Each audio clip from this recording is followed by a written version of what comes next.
I guess that's conference tournament basketball, right? I mean, credit IUPUI. I think Coach Crenshaw has done such a great job with that team all year long. They continue to battle, they continue to fight, they continue to make plays, and they never quit. They never quit. And so we talked a lot about that at halftime. You know, in the first two games, they averaged 47 points a game, or 47 points in the second half. You know, those first two games, they got 44 tonight. And we've got to maintain our defensive discipline. We've got to maintain our ability to get stops. It's vital. It's vital. And you know, we had a rebounding advantage at the half. They had 8 offensive rebounds in the second half. Right? Those things are going to kill you. And so, you know, credit Mike. I mean, unbelievable shot there at the end. A lot of poise in that timeout there with 10 seconds to go. Guys were locked in. And we just talked about making a player making a shot. And he made a great read and he knocked it down. And, you know, we're thankful and, you know, we're happy to be playing another day. Yeah, Andy, can you just speak on, you know, how Michael Green was able to come off the bench again today and really provide a spark, especially in that second half when you guys were struggling, but, you know, still be able to keep the lead and then obviously, you know, to cap it all off with that last second three-pointer. You know, he had 3 huge threes in that second half. You know, that gave us a little bit of a cushion with about 3 and a half to go. And, you know, obviously the last one was the biggest, but, you know, that's where it's, you know, so valuable to have a guy like Mike and have him be able to do what he does with his experience, you know, with his skill set, his ability to make plays. And obviously he made, you know, a season-saving play tonight. Coach, what kept IUPUI in the game? Was it the foul trouble where, like you said, were you guys not with it defensively throughout the second half? Were they just making their shots that they needed to make? I mean, just dribble penetration, really. You know, I mean, they made 2 late threes, obviously, which were, you know, just kind of like lazy type closeouts.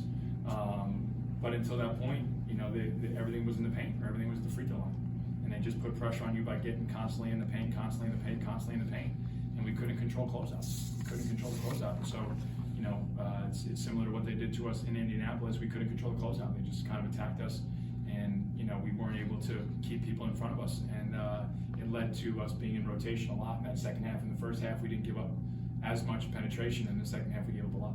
Stephon Newey posted another double-double again tonight. What do you like most about his presence, especially in the paint on both ends? He was super focused tonight. I mean, you could kind of see with the start that he got off too. I think he was disappointed in his play last week. You know, and I thought he gave us great minutes tonight. Obviously, they play small often, so there were times where, you know, Chris Ford, who I thought gave us great minutes as well, you know, kind of was able to kind of work with Steph in filling that void. But you know, Steph was, you know, he was aggressive, he was strong. You know, even that charge call, it's a tough one. You know, there were a couple tough calls on him in that half, but you know, it's kind of the way it goes sometimes. But he, you know, 12 and 9 is critical. What did you see there at the end when you lost Cheeks and trying to bring the ball up? You know, it's funny. Like it's you know, for some of these guys, you know, Jackson, Chris Ford, you know, even Josh. Like, as much as they've been part of, you know, good teams in college basketball, they haven't been in those moments yet. And so I think, you know, there's, as much as guys don't always want to admit it, it's different. It's different, and you got to be super strong, and you got to be really well versed in what you've got to do. You know, that 3-point play that they got late. You know, Jackson swipes for it with one hand. Like, you got to go grab that thing with 2 hands, man. And you know, I think there was certainly a little bit of tense moments there at the end. But again, that's where you got to rely on your training. And you know, fortunately, we were able to, you know, get over the hump. But obviously, having Enoch not in the game there at the end is tough. And you know, it's just so hard because, you know, you're guarding a guy going full speed, you're getting screened, you're trying to get to space. It's like the defense really, you know, they don't have much of a chance. It's like becoming the NFL where you just, you know, you want to, you know, see points, but you know, you just it's hard.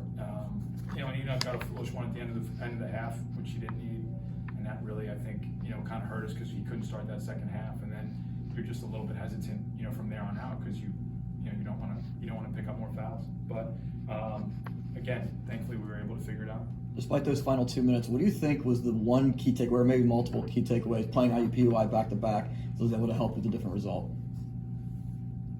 I'm just glad we don't have to play IUPUI again next. You know, again, they're well coached, they're well schooled, they do a really good job of keeping you on your heels with their switching and their matchup. And then they have some guys that are aggressive and can get into the paint and make plays, and they just put a ton of pressure on you. Thankfully, we were able to be 1 point better. Coach, in the first half, you guys had 20 points in the paint. Second half, only 4. What did you see differently in the first and second half? Were you just not getting to the rim, no looks in the paint, or did IUPUI toughen up on defense? I mean, I think we got into the paint a little bit in the second half. I think, you know, we weren't always strong enough when we got it in there. You know, Jackson had to drive early. You know, I think that's got to be a 3-point play for us instead of 1, instead of going to the free throw line and getting 1. You know, E had a great drive, kind of got bumped, but, you know, you got to play through that and then the ball gets stripped. So when you get in there, you got to be strong. This is, you know, big boy time, and you got to be able to get it in there. I thought they did a good job in the second half on Cleo. He did a good job of getting to the offensive glass and getting a couple putbacks, but, you know, I thought they did a good job of not allowing us to get some of the penetration we got in the first half. And, you know, fortunately, Mike was able to make a couple threes. Jackson made a big 3, and those were big possessions for us. Khalil's last home game, obviously, here. What kind of impact does he leave on this fan base, on this stadium? You know, I think, you know, Leo obviously has been a guy that, you know, kind of came in from Bucknell and, you know, had been a little bit up and down. And, you know, he talked a little bit about last week with the team about how, you know, when he decided to leave Bucknell, he didn't really have, you know, a plan in place, right? You know, some guys go in the transfer portal and they kind of know where they're going to go, or, you know, he kind of thought that he needed a change and he didn't maybe get as much interest as he thought he might have, and, you know, was able to come here and through hard work, he's just been able to get better and better and better. You know, he's come a really long way in a lot of areas. That's allowed him to be much more consistent.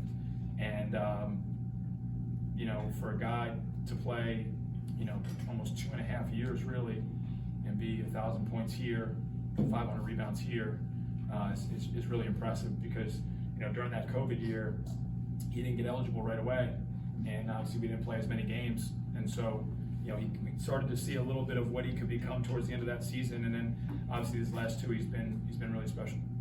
Coach, 9 points off their turnovers and 7 fast break points. What did you think about your transition from defense to offense tonight? I thought it was just okay. I thought they did a good job of attacking us, even off makes, just kind of hitting the head.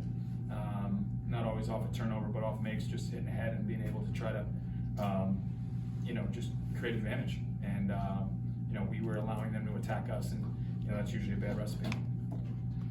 Thank you, Coach. Thanks. Thanks, Coach.